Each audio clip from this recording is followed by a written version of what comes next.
Hey everybody, I'm going to do a quick first review, first impressions of the Team Associated B5M team kit.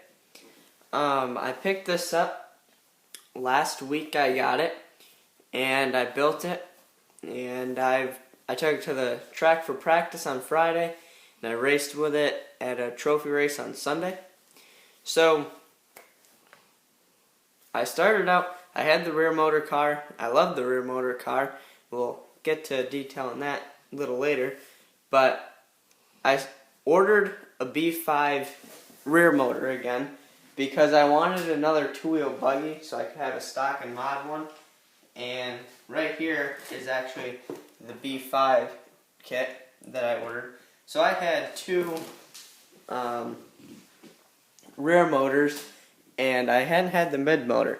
So the next day, all the big online stores got the mid motor car back in stock. So I was like, crap, I just ordered another rear motor. And then I just kind of figured, well, you know what? I'll just sell that one, and then I'm going to give the mid motor a try. So I went ahead and bought the mid motor. And I sold the rear motor to Kyle, and he ran it on Sunday, and he loved it. But on the mid-motor car, I figured that I'll give it a try. I didn't first hop on it because I have never really had good experiences with mid-motor. Like, I can never get enough rear bite out of them. But one of my friends said, well, the only thing that this mid-motor car has over other mid-motor cars is it's specifically made for mid-motor to have the rear bite and everything. So I figured, you know what, I'm going to give it a try. So I buy it, and I took it to the track on Friday, and when I was building it, they ended up sending me two rear shock packages and no fronts. So, and then on Kyle's rear motor, they sent two front braces and no rears, and I just took Kyle's front shocks because he didn't have a battery or anything, so he wasn't even going to be able to finish his car till the parts came. And I knew that I was going to the track, so he was cool with it. So I got everything done, and thank you, Nick from Team Associated, for getting me my parts by Sunday for the race. And I just put it all together, wired it up, and took it to the track. When I first started driving it, I didn't get this lower shock cap. I didn't tighten it down enough, and we couldn't figure out why my rear end was really bouncy, but that ended up, it was slowly leaking oil.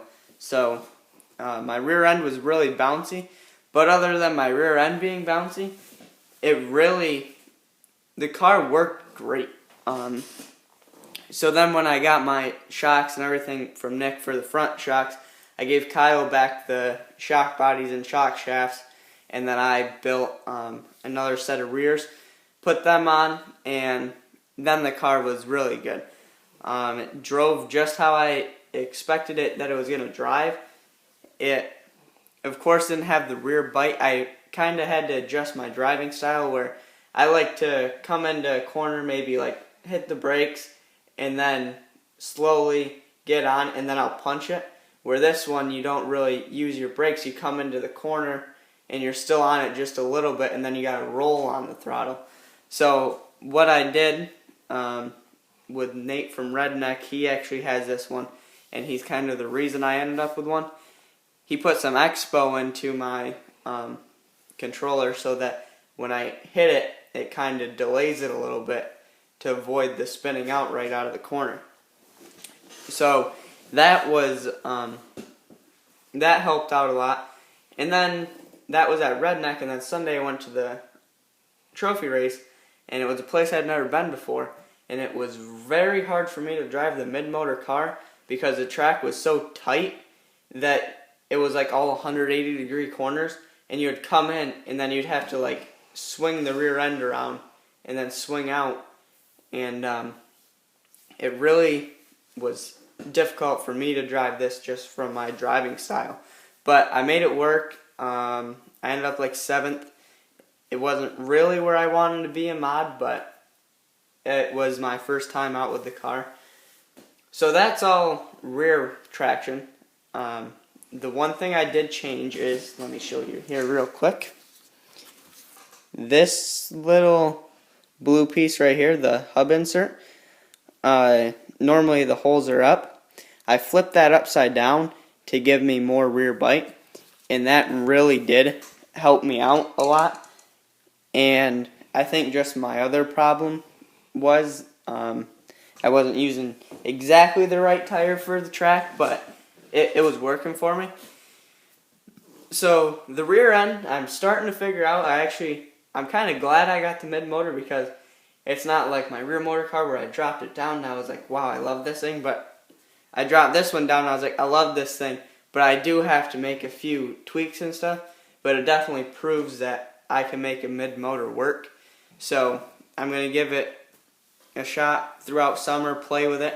And then going into next winter when I get some new kits for indoor racing again, I'll decide if I'm going to get 2 rear motors, 2 mid motors, or stick with the rear motor and mid motor. So the rear end's done. The whole chassis, we're going to work our way from the back to the front. So we're into the chassis now. If you can hear my dog snoring, sorry about that. He's sleeping. But the electronics right in here, they all mount up really nice. Like, everyone has some trouble wiring with it, but I actually, right now it's kind of not neat because I just cleaned it and then put it back together. But I actually enjoyed wiring this. It wasn't as bad as I thought it would be. They really give you a nice tray here for it. So yeah, that all worked out nice. And the battery right there, a lot of adjustments that you can make. And a lot of guys are starting to chop out these braces right here and taking out these foam pieces and running the inline electronics, but I'm not all for that. I like the car how it drove, so I don't really see that helping me out. So there's the chassis, nothing really to it. Just talking about electronics and the layout of it. So now into the front end. Man, I absolutely love the way this thing steers.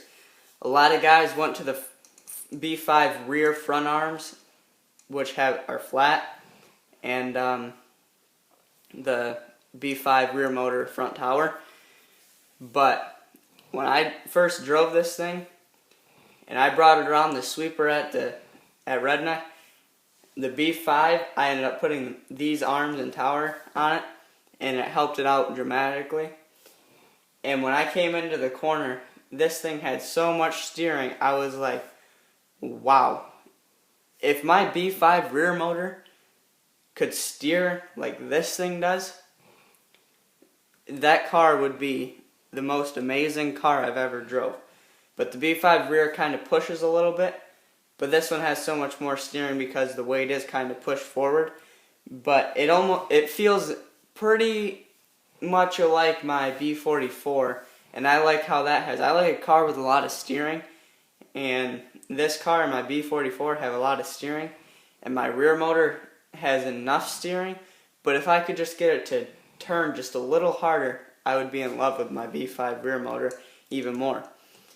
But this one, I'm not going to change anything in the front end to it because it'll turn exactly how I want it to turn. I can take the turn wide, I can cut it in, I can go out and cut underneath somebody to make a pass, and I love the way this car handles, and if I can figure out how to make it drive and get enough rear traction, maybe it is just tires because I've only tried one set of rear tires on this.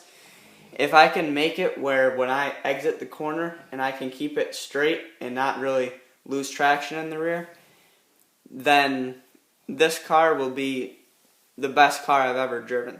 And that could just be that the tracks that we drive on they're not high bite tracks, they're low bite tracks. So that could be the problem, or it could be the problem where not the right tires. But I'm going to play around with the rear a little bit, and that's really my initial impressions. But then again, just like Nate told me, what is the mid-motor car supposed to do over the rear motor car? It's not supposed to have a lot of rear bite. It's supposed to have You're supposed to be able to carry your momentum and everything. So if you base all your reviews off that, Team Associated, you killed it. But what I'm looking for is the car's amazing till about here. If I can figure out how to get the rear traction out of this on any track, this car will be the best car, best two-wheel buggy I've ever drove. So I hope you guys like my initial impressions, and make sure you subscribe and stay tuned for a video. And it'll probably take me a month or two to really drive this car and see if I can figure out the rear end of it. So thanks for watching, and make sure you subscribe.